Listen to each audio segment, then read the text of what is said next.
Shalom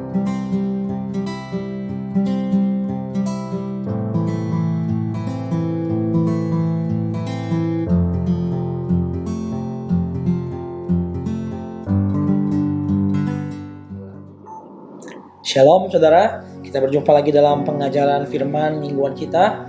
Saya berdoa seluruh jemaat CTC bisa menyaksikan hal ini, karena sementara kita terputus satu sama lain karena tidak diadakannya ibadah minggu di tempat kita yang biasa, ini satu-satunya cara saudara yang tersedia Anda bisa mengikuti pengajaran firman. Jadi mohon kalau Anda berjemaat di gereja kami, tolong subscribe dan ikuti pendidikan firman Tuhan yang sedang kita pelajari sama-sama. Oke? Dan hari ini kita akan baca satu firman Tuhan dari Kejadian pasal 32 ya. Kejadian pasal 32. Entah kenapa sepanjang 2 minggu ini kata-kata Israel itu sedang menaungi hati saya. Jadi kebetulan saya banyak nonton film-film Israel yang menarik ya. Di Netflix ada beberapa film Israel yang cukup baik untuk Anda saksikan ya. Kalau Anda sudah cukup dewasa, kalau masih kecil jangan, tidak cocok ya. Dan membuat saya kembali menelusuri ulang bangsa pilihan ini, bangsa yang sampai sekarang dikenal hebat, dikenal luar biasa dengan teknologinya, dengan ketentaraannya, ekonominya, dunia perbankannya, konon yang kata menguasai dunia, betul ya? Gosip-gosip seperti itu. Saya tertarik untuk menyelidiki asal muasalnya seperti apa sih, dan siapa sih bangsa Israel sebetulnya. Dan Alkitab berkata kita adalah keturunan Israel rohani. Amin. Betul gak? Amin. Konon buat sebagian orang Kristen, apalagi orang Kristen yang tradisional, kalau pergi ke Israel katanya kayak pulang kampung. Benar apa enggak saudara? Buat saya sih nggak benar, karena saya nggak doyan makanannya, dan saya tidak merasa berdiri di tengah-tengah mereka yang orang Israel, orang Palestina gede-gede. Saya bilang saya nggak kayak kampung saya ini sih ya. Konon secara rohani kita adalah keturunan Israel yang dicangkokkan. Terserahlah penafsiran Anda masing-masing. Tapi sebagai orang percaya, jati diri kita ini sebetulnya identikal dengan Israel. Ngerti nggak saudara? Ingat, Yesus kita orang mana? Orang Israel, keturunan Daud, keturunan Abraham, yang betul-betul orang Israel, bangsa pilihan Tuhan ya. Kalau Anda diselamatkan, Alkitab berkata Anda orang yang dipanggil dan dipilih. Betul ya? Ada ciri-ciri keisraelan secara rohani sebetulnya dalam diri kita. Oke? Kita beribadah dengan Allah yang sama, dengan Tuhan yang sama. Beberapa gereja bahkan mulai memanggil nama Tuhan Allah itu sebagai Yahweh, yang padahal orang Israel pun gak berani menyebut nama itu ya. Mereka bilang Adonai, atau pendeknya mereka bilang Hashim, atau Tuhan, atau Lord. Mereka bilang seperti itu ya. Gak ada yang berani nyebut Yahweh atau Jehovah. Mungkin sesekali ada, saya kurang paham juga. Nah, pertama kali kata Israel muncul itu di kitab Kejadian pasal 32. Coba Anda lihat Kejadian pasal 32. Lihat ayat ini saudara. Kita akan baca dari ayat 24 sampai dengan ayat 28. Oke? Dan 29. Ya.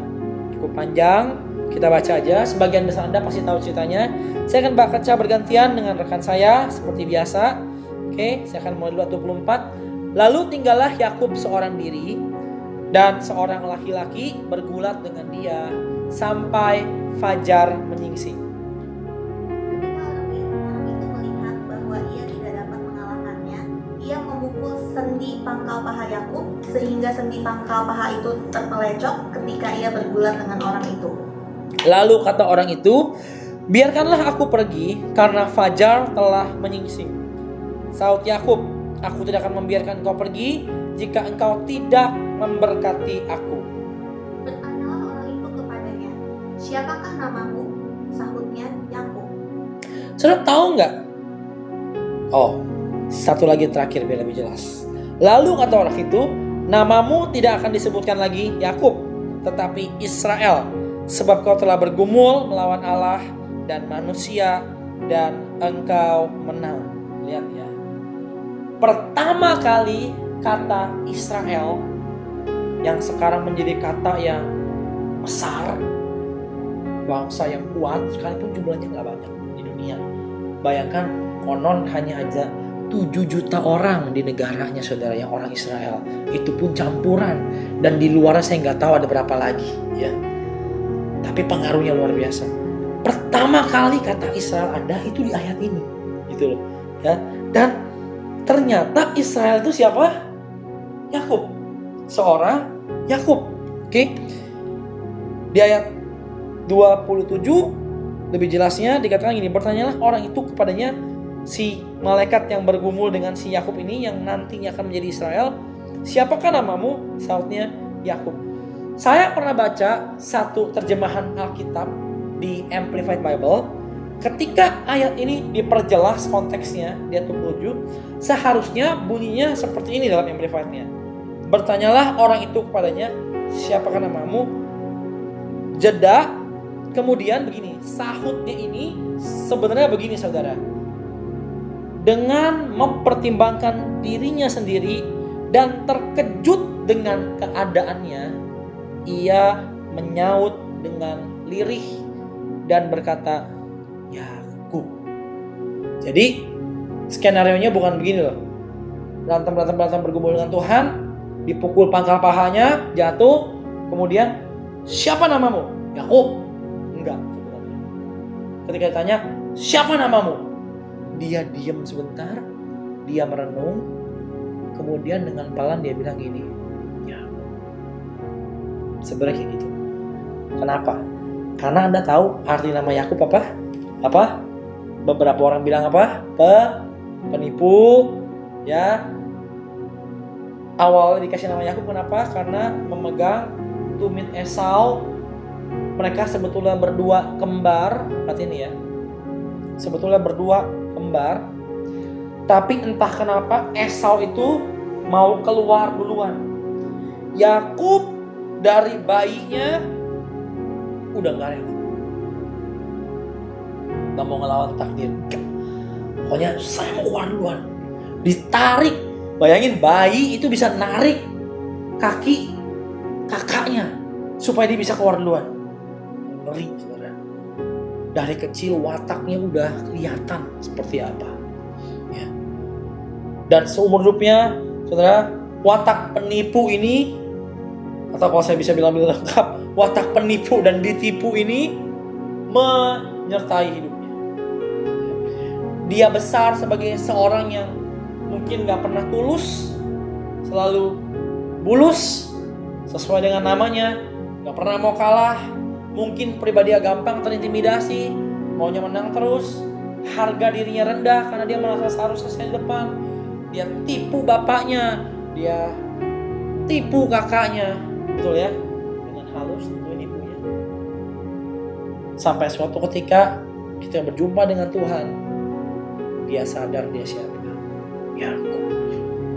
Sepanjang hidup saya pakai kepala saya pakai kelicikan saya untuk strive, untuk bergulat, untuk juga menang dari orang. Oke? Kalau Anda perhatikan, Anda percaya nggak? Ya, inilah yang umumnya orang dunia lakukan di dunia. Betul nggak? Semua orang berjuang mati-matian, tipu, menipu setiap hari. Anda percaya nggak kalau Anda dalam bisnisnya jualan atau selling, itu sedikit banyak setiap hari, mau tidak mau Anda at least menipu orang sekali saudara, tanpa sadar dengan perkataan manis kita, betul kan? Betul kan? Dengan tingkah kita, dengan barang-barang kita, itulah watak dari dunia. Dunia itu betul-betul kerja keras mati-matian. Dunia andalkan semua kelicikan, semua akal budi yang paling pintar untuk menonjol, untuk menang dari orang lain. Anda tahu foto-foto yang ada di Facebook dan di Instagram itu aslinya tidak seindah yang ditampilkan. Betul? Kita pun sama. Kalau foto, coba lihat mbak. Aduh jelek, ulang lagi, ya kan? Fotonya dimiringin, betul kan ya? Senyumnya dipasin, ya. Kalau orang yang udah sering foto, dia udah tahu cara senyumnya bagaimana yang membuat diri dia kelihatan enak dilihat. Karena udah trial and error berkali-kali, saudara, kayak vaksin, betul ya. Dan dia udah tahu posisi badannya harus bagaimana. Oke, nggak pernah ada orang foto kakinya dibuka gede begini, saudara ya. Bisa kelihatan banget kayak apa aslinya. Setiap kita itu kayak Yakub perilakunya. Oke, nah ketika kita berjumpa dengan Tuhan, ketika kita kenal Tuhan, saudara, Tuhan itu sebetulnya mau ngubah kita. Kita ini bukan lagi Yakub, tapi diubah menjadi apa? Israel. Perkataan Israel dengan Yakub ini kontras. Yakub artinya orang yang berjuang dengan kecermatannya, dengan keterampilannya, mulut manisnya. Beberapa orang kalau ngomong tuh dapet banget, betul ya? Kalau ngomong mau ngebayain gitu kayak enak banget, set gitu. Maksudnya apa? Arahnya kemana? Ada kata pembukaannya, ada body isinya, dan terakhir ada closingnya. Ya, setiap kita tuh pada dasarnya seperti itu. Tergantung ada mau pakai penampilan, mau pakai perkataan, tapi setiap kita pasti pakai usaha kita sendiri untuk keluar dalam pertarungan dunia. Ternyata Tuhan itu mau mengubah hal itu. Oke, ketika Yakub sudah dikalahkan dan dia minta berkat Tuhan, namanya diganti menjadi Israel. Israel ini pun artinya misterius sebetulnya. Oke, kata El itu udah pasti Tuhan. Nah, kata Isra ini yang repot sebetulnya. Gak terlalu jelas artinya apa. Terjemahan singkatnya, banyak orang percaya Israel itu artinya pangeran Tuhan. Terjemahan panjangnya adalah Tuhan yang memberikan kemenangan kepada orang tersebut. Ada lagi yang bilang lewat orang itu Tuhan memuliakan dirinya, juga ada. Jadi artinya macam-macam. Oke, ada satu surat kabar Israel yang terkenal bahkan menyimpulkan bahwa perkataan Isra ini artinya bisa panjang sekali dan gak pernah jelas sebetulnya maksudnya apa. Saya simpulkan seperti ini ya. Kata Israel adalah orang yang di dalamnya Tuhan punya rencana untuk membuat dia menang. Betul? Kurang lebih begitu. Secara rohani gini. Orang yang di dalam kehidupannya, saudara, ada Tuhan yang mengatur hidupnya. Amin. Ya, ini terjemahan versi saya. Kesimpulan dari beberapa naskah yang saya baca. Intinya Israel itu adalah orang yang ilahi. Amin. Orang yang di dalamnya ada Tuhannya yang kerja. Oke, apapun dalam hidup dia, unsur-unsur penipuan, unsur-unsur manusia, unsur mulut manis, unsur kepandaian tidak terlalu berlaku. Kenapa? Karena yang kuat adalah Tuhan dalam diri dia. Ketika orang melihat dia, orang-orang lain berkata, oh orang ini kuat unsur Tuhannya. Bahkan kalau bisa unsur kemanusiaannya, unsur manusianya tidak ada lagi. Beyond human. Itulah Israel sebetulnya. Nah, bagaimana ceritanya si Yakub ini dari yang tadinya mengandalkan diri sendiri banget, mulutnya manis, pinter. Ingat, Yakub itu perawakannya kecil dan tidak berbulu, saudara. Jadi Yakub ini nggak jagoan banget, ngerti ya? Sayang banget, keluar beda dikit, tapi posturnya beda dengan Esau. Jagoan, saudara. Berburu, bapaknya seneng, ya kulitnya merah, itu gahar kali itu ya orangnya ya. Mungkin keturunan Yakub, orang-orang Skotlandia sekarang, amin, orang Nordik tuh, yang Viking, yang merah, gede banget. Yakub enggak, kecil, halus perawakannya. Mirip siapa? Mirip Daud, betul? Mungkin mirip Yesus, ya. Oke. Alkitab berkata Yesus semerbaknya pun tidak, sehingga kita memandangnya mungkin ketika lahir di dunia dia bukan orang yang gagah perkasa yang kuat sampai kayak bagaimana, ya. Mungkin Yakub kira-kira seperti itu. Jadi postur yang gak mendukung, otaknya dia pakai. Ternyata ketika suatu hari dia jumpa Tuhan, Tuhan mau ubahkan hidup dia. Ya.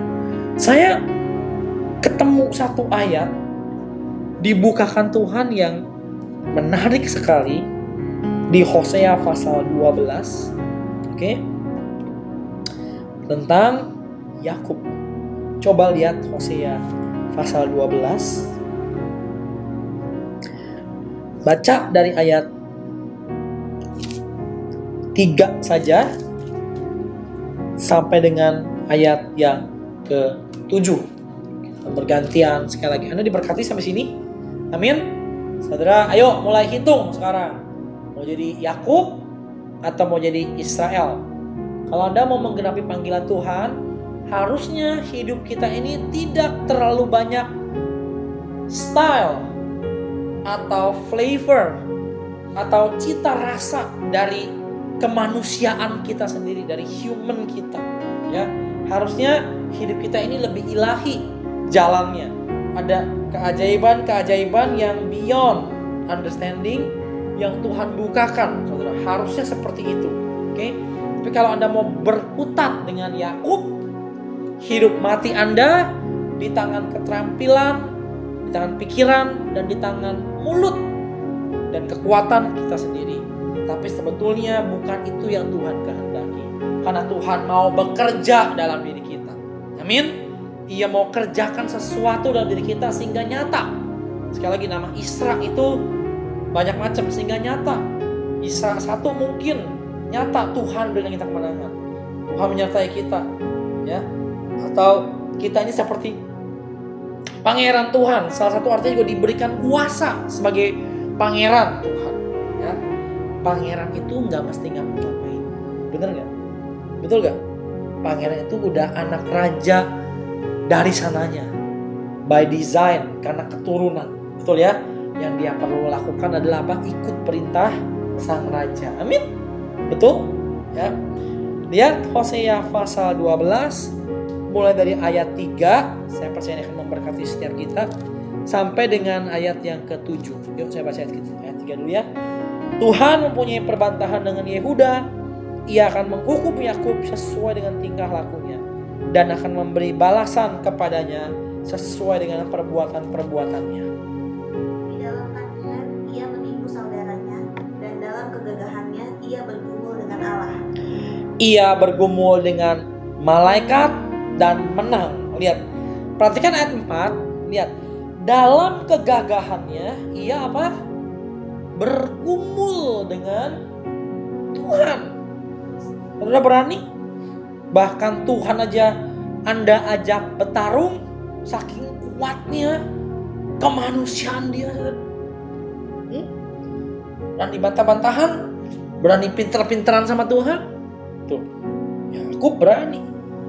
Tapi lihat sekarang, gimana caranya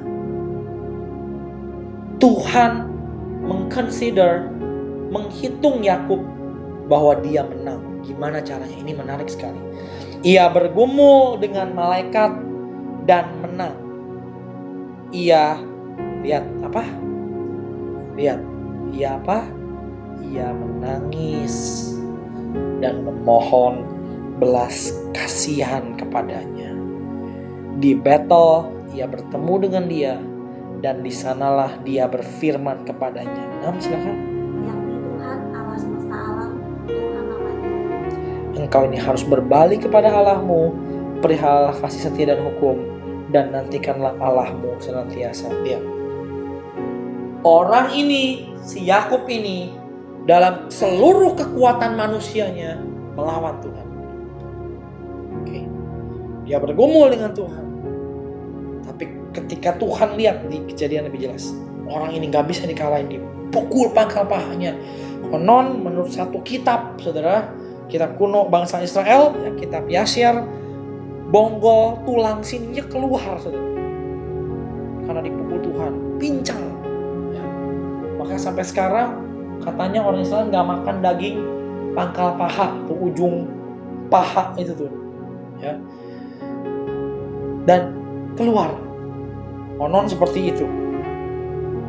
Ketika dia kalah, ternyata di belakang layarnya yang terjadi adalah apa? Yakub menang. Tapi menangnya gimana caranya?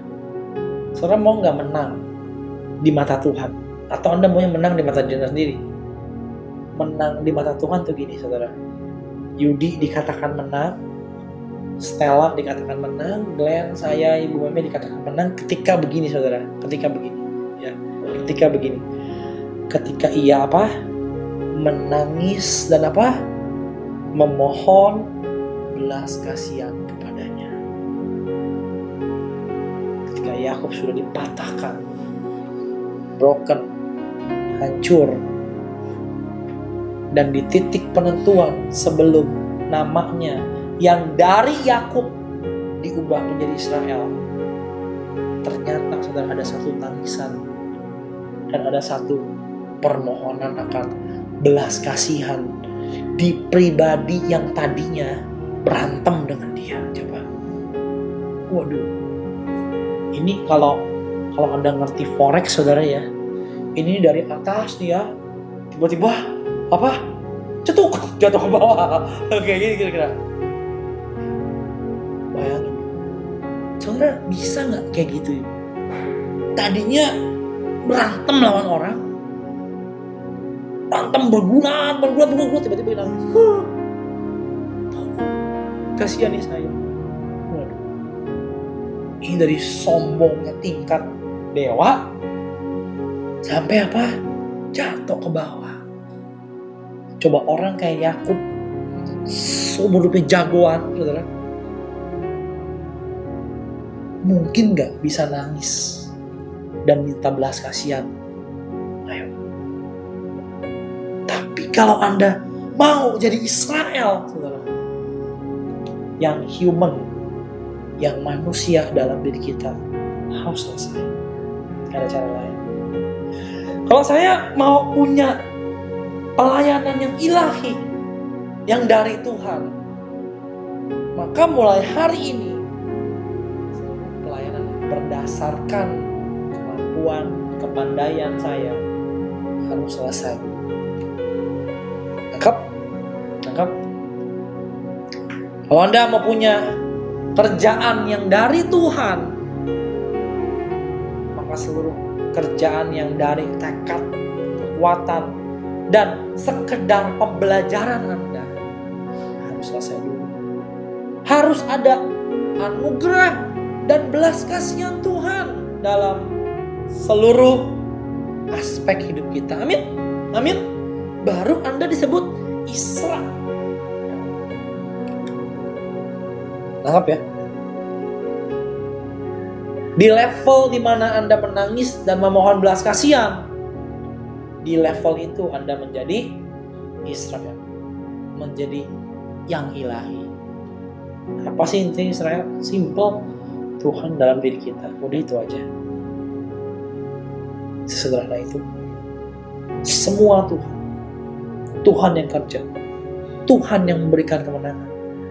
Kalau memang arti katanya adalah Prince of God, Pangeran Allah, Pangeran Tuhan gak banyak ngapa-ngapain sebenarnya, betul gak? Amin. So, nangkap ya. Mari kita minta. Sebelumnya tapi selesai dulu dengan Yakub dalam diri kita. Tuhan, saya gak mau begini-begini aja. Tuhan, saya minta yang ilahi. Saya minta yang Israel. Saya minta yang sejati, yang dari Engkau. Sudah pasti ada caranya kita mencukupi kebutuhan kita dengan cara Tuhan. Amin. Amin. Wah, saya diberkati sekali dengan kesaksian satu orang yang menolak bisnis yang agak nyerempet.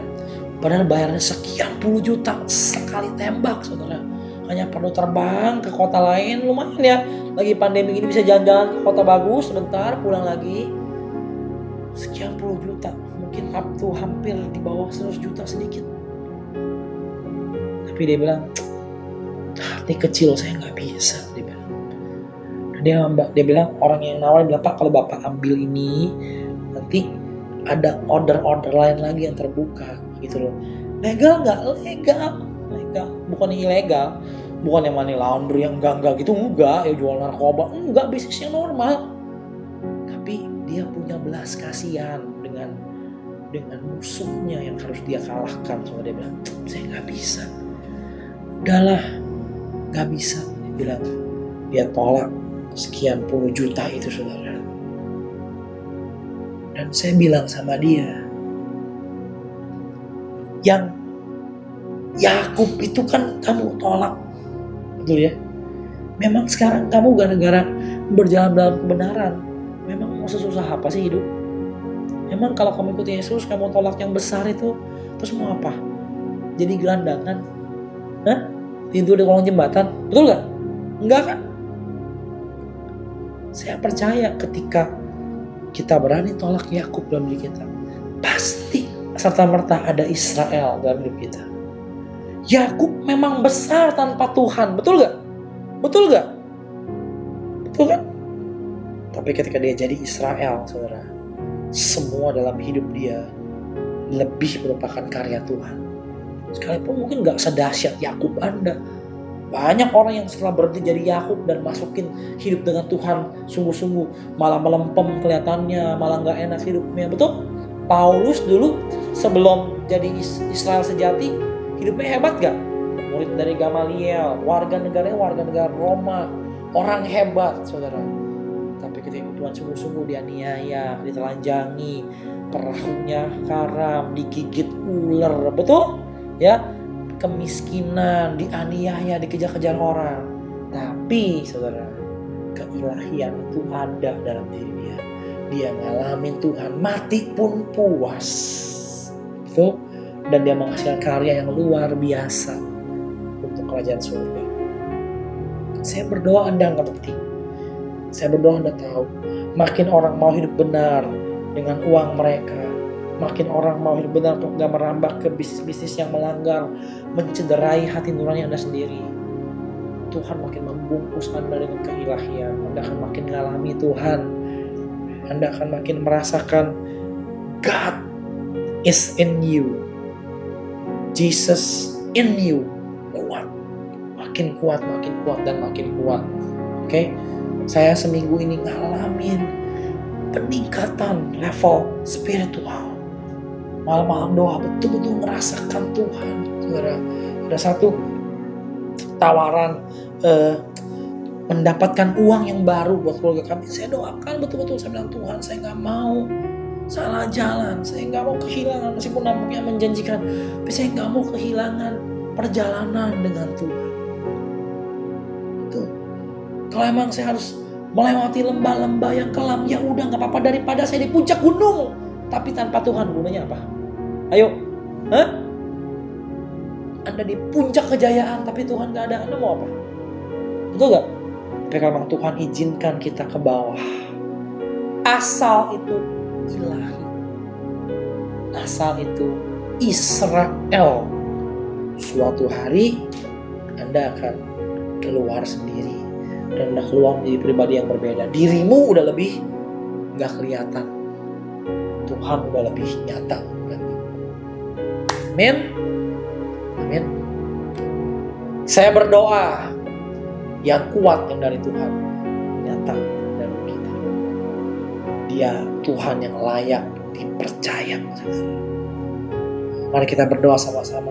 Tundukkan kepala Anda yang di sini, tunjukkan di rumah masing-masing. Yuk, mari minta sama Tuhan.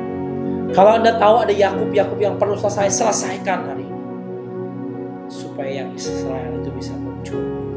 Di dalam nama Tuhan Yesus, jauhi kami dari yang bukan dari Engkau.